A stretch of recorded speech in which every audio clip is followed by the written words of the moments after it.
Olá, e o nosso Café com Cliente de hoje traz um profissional que tem muito carisma e é muito admirado em Sinop.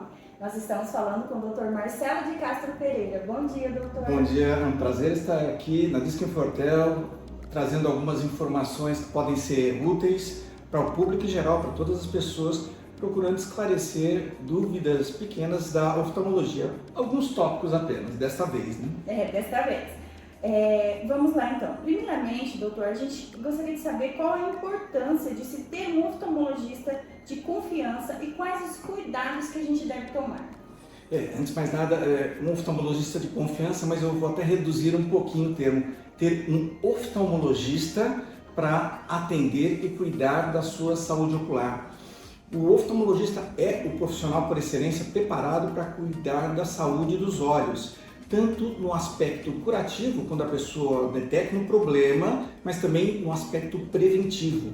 A saúde visual, ela tem que ser cuidada por qualquer profissional que tenha habilitação para isso. Então, o oftalmologista é o profissional preparado, ele é um médico, ele tem formação médica e entende todos os problemas relacionados ao olho e à visão.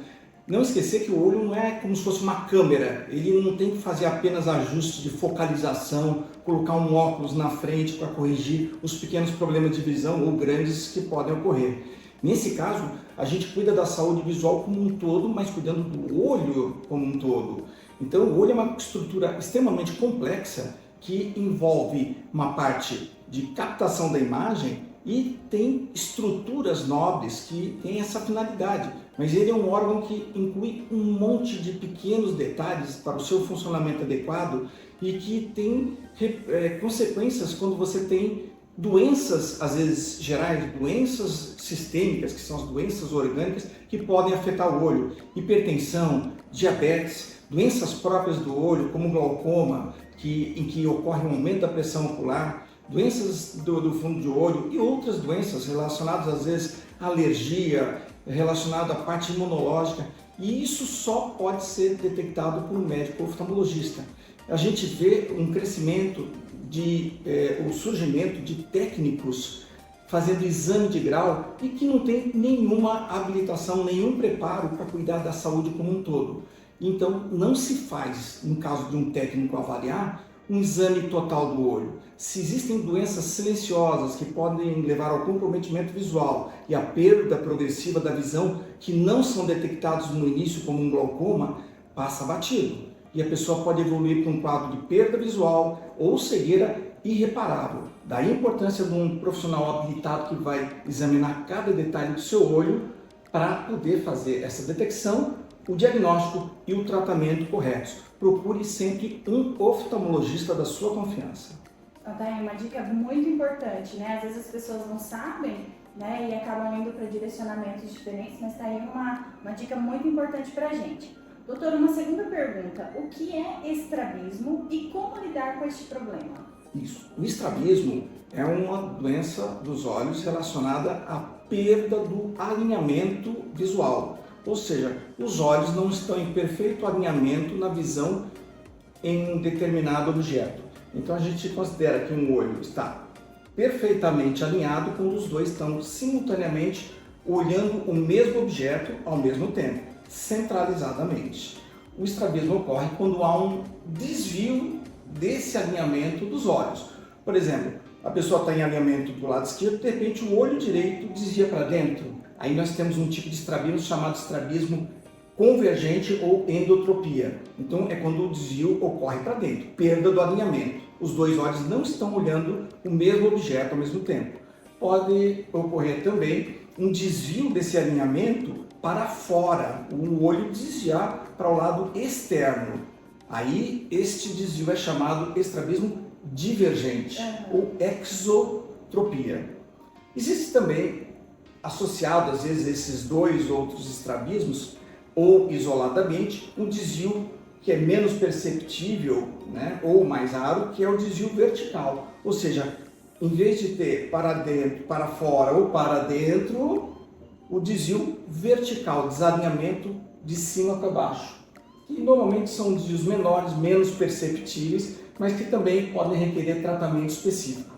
Então essa perda de alinhamento visual faz com que Na infância, que é quando a gente tem que fazer a detecção mais precoce, nas crianças, isso é comum, na infância, essa perda de alinhamento, quer por defeitos congênitos do sistema de controle da movimentação, da musculatura que controla, quer por deficiências da visão, defeitos de grau que podem estar associados a essa perda do estímulo do alinhamento correto. Quando isso é detectado na criança, isso pode aparecer nos primeiros meses de vida, deve ser feito uma avaliação imediata, o mais imediata possível. Não existe desvio ou estrabismo normal. Todo desvio ele é patológico e tem que ser tratado.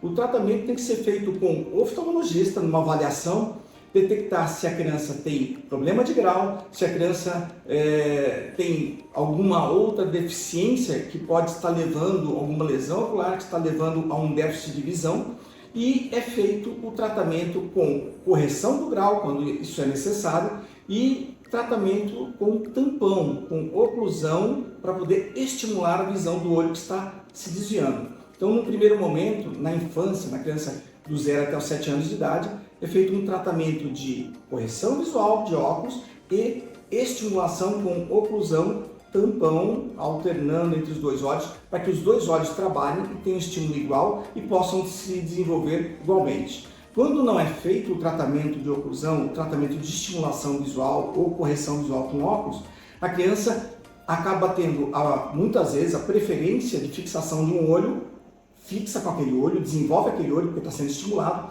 O olho que desvia vai ter sua imagem não reconhecida. Então, a criança muito pequena, quando ainda não desenvolveu a visão, ela não tem visão dupla. Ela tem um mecanismo de defesa do cérebro para não dar essa visão dupla, que é apagar a imagem do olho que não está desenvolvido. Se ele não for estimulado com esse tipo de tratamento, ele acaba não se desenvolvendo. Depois que chega nos 7 anos de idade, quando a visão cerebral já está praticamente desenvolvida e sedimentou aquela possibilidade de desenvolvimento, não adianta fazer um tratamento posterior, porque o cérebro não vai responder. Então a criança fica com déficit visual permanente, que pode ser evitado com esse diagnóstico precoce e tratamento correto no período certo, com a estimulação correta. Depois disso, depois de 7 anos, quando a visão já está desenvolvida, aí se há desvio residual, se ainda persiste um desvio, o que é comum ainda, pode-se partir para a correção cirúrgica, tá? Para poder compensar, realinhar os olhos através de uma cirurgia. No adulto, podem ocorrer desvios por algumas doenças e principalmente por paralisia do músculo. Por exemplo, um AVC, um acidente, né, cerebral ou outras doenças que afetem o músculo e que podem levar à perda da função muscular, aí o olho pode desviar. Nesse caso, a visão já está desenvolvida. Esta pessoa vai ter visão dupla. Com certeza ela vai ter visão dupla, que é extremamente desconfortável, e novamente existem tratamentos específicos para esses casos. Certo. Doutor, e uma outra dúvida nossa é sobre a conjuntivite. O que a gente pode fazer? Que cuidados a gente deve ter, né, para aliviar ali a dor e para a inflamação também? O que a gente deve, quais as prevenções aí que a gente deve tomar sobre isso?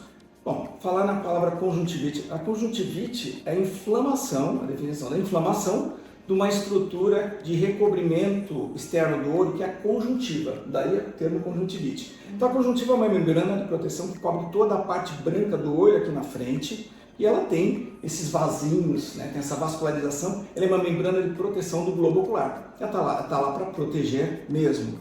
Eventualmente, ela pode ter um desenvolvimento de um quadro inflamatório que pode ter várias causas. Então, quando o pessoal fala assim, conjuntivite, a primeira coisa que a pessoa pensa é uma infecção do olho, e nem sempre é. A conjuntivite pode ter causas variadas. Por exemplo, a pessoa pode, por alergia, desenvolver uma inflamação da conjuntiva, uma conjuntivite alérgica. Às vezes pode ter uma conjuntivite química, por exemplo, pinga álcool no olho, vai inflamar, vai irritar. Uma conjuntivite de origem química no olho. Tá? Até um trauma, uma batida, pode desencadear um quadro inflamatório da conjuntiva, uma reação. Isso é uma conjuntivite traumática. Então as causas são várias, mas a gente se preocupa mais com a causa comum, que é a inflamação por agente infeccioso. E dos agentes infecciosos, o mais frequente, o que se vê mais comumente, é a conjuntivite de origem viral. Essa sim, a gente tem que se preocupar pelo fator de transmissibilidade da doença, uma doença transmissível. Pode passar de pessoa a pessoa. Então, ela pode se alastrar de uma pessoa para a família, para outros grupos e se disseminar na população. Então, exige-se o quê? Primeira coisa, uma vez que a pessoa tem um quadro de inflamação, aí a pessoa começa a ter sintomas do quê? Ardor, vermelhidão, lacrimejamento, o quadro é variado, pode ter vários componentes. Aumenta, às vezes, aquela remelinha, a secreção ocular, né? Às vezes a pessoa tem aumento da sensibilidade luminosa e a vermelhidão é o quadro clássico. Então, para se detectar a origem e a causa, deve ser procurado um oftalmologista, um médico habilitado para fazer a avaliação, o diagnóstico, se é uma conjuntivite viral ou de outra origem. Sendo uma conjuntivite viral, uma doença transmissível, deve ser feito um tratamento e isolamento da pessoa que tem a doença, para ela não funcionar como um vetor, para não transmitir para outras pessoas em volta. Então, tentar quebrar o ciclo de transmissão. E para a pessoa é feito um tratamento medicamentoso específico. Quando é virose, a gente faz tratamentos mais sintomáticos, então tem colírios descongestionantes, compressa gelada. Então, é feito um tratamento direcionado para o período de duração e recuperação da doença. Mas muitas vezes a pessoa vai na farmácia, procura o farmacêutico, ele vai dar um medicamento que não é o adequado, não é o conveniente para o tratamento específico da doença. Aí quando vai no consultório da gente a coisa está mais complicada, tem que voltar para trás e começar um tratamento todo de novo para corrigir o que não foi feito corretamente. Daí a necessidade de procurar um oftalmologista, fazer o tratamento correto. Às vezes não é uma virose, é uma alergia, vai ter um tratamento outro específico. Então é uma doença, quando é virose, prevenção, evitar contatos com pessoas que sabidamente são portadoras da doença, e o tratamento é específico para cada caso. Certo, muito bem. Doutor, nós agradecemos aí por saber, né, algumas dicas de como tratar e cuidar da nossa visão. A gente agradece também a sua disponibilidade de vir falar com o nosso público de casa, né, das pessoas que estão ali interessadas em saber o que fazer, né, o que tratar, onde procurar. Então são dicas valiosas e a gente pretende que você visite-nos muito mais para dar muitas mais dicas sobre a tua área, né? E a gente agradece, fica muito agradecida pela tua visita aqui.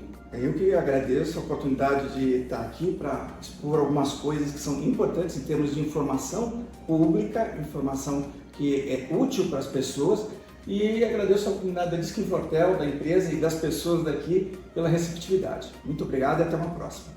Tchau, tchau! Até logo!